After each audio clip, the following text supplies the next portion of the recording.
A peaceful and tranquil atmosphere permeates this ancient land. The Daintree River winds its way through the oldest tropical landscape on Earth, 180 million years actually, and Murray Hunter, the Daintree Boatman, has not been running tours for that long, but I asked him what it was like riding the river daily. Yeah, well, I've been doing it 10 years, and I suppose to last that long you just gotta love the river. The beauty of my little cruises is dawn and dusk, when the light of the river is at its best, when the river is at its scenically most beautiful, and probably when the animals, particularly the birds, are at their most active. So, 2 hours dawn, 2 hours sunset, split shift every day. Pretty difficult. I'm not particularly happy with that early alarm clock each day, but I get to fall in love with the river every day.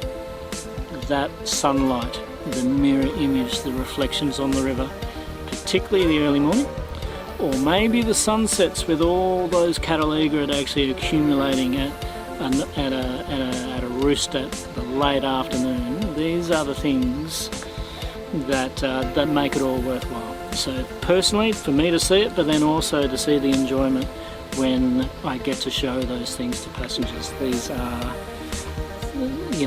the real gems of the Right, Murray, 3 words to describe the Daintree. Wow, okay. Serene in the early morning. Just simply stunningly beautiful. And wildlife. So just wonderful to see crocodiles, snakes, birds, particularly kingfishers. At the right time of the day you get to see them foraging. So absolutely stunningly beautiful. Okay, now I understand you've been involved in wildlife all your life pretty well. Is that correct? Yeah. What drew you initially to that love? Yeah, this is a funny thing. I'm a bit of a black sheep in the family, but I grew up on 5 acres northwest Sydney, and apparently as a young boy I would just disappear into the bush for the day, and I would bring home a little surprise each day, and my parents would be really nervous. Would it be a spider? Would it be a snake? Usually a snail shell or something like that, but it's always been innate, this love of the bush or the environment. And then that naturally just progressed into a fairly all-encompassing interest in bird watching. Some people will call it an illness.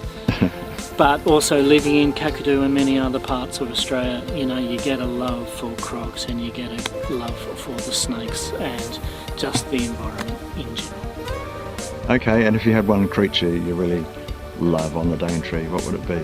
Yeah. Alright, this is going to be a strange one, but there is a very large grey heron. Hopefully we see him at some stage. Very large, and he's got a big bill, and he is famous for actually grabbing baby crocodile. Really? So particularly around April when those little crocodiles are emerging to the river, the great-billed heron is a bit of a personal favourite.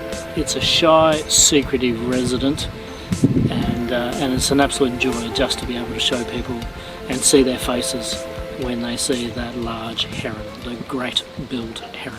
I had the privilege of riding a dawn and dusk cruise, and Murray's joy and passion for the beauty of the river was contagious.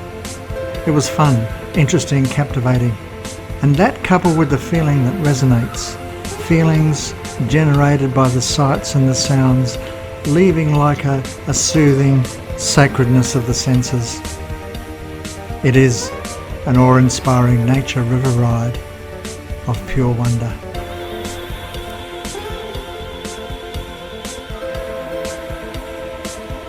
But I get to fall in love with the river every day.